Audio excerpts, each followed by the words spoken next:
أما مونديال بدأ من امبارح، وأول ضحية ما لعبتش لحد. توماس بارتي نجم جانا اتمنع من دخول كندا.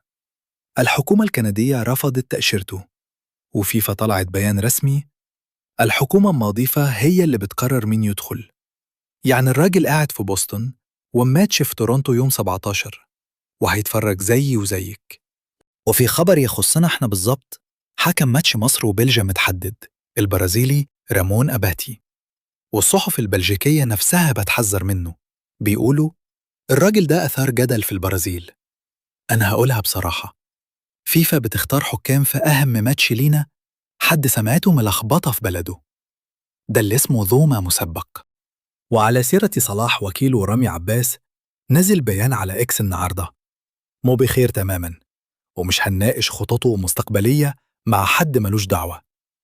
في نفس الوقت يلا كرة بتقول 11 نادي بيستنوا صلاح بعد مونديال، ليفربول نفسها فيهم.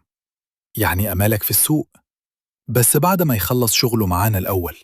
وفي إسبانيا، مورينيو رسمياً مدرب الريال مدريد، عقد لحد 2029، وبنفيكا عينوا ماركو سيلفا بديل في نفس اليوم. الراجل ساب لشبونة وراح مدريد في 36 ساعة.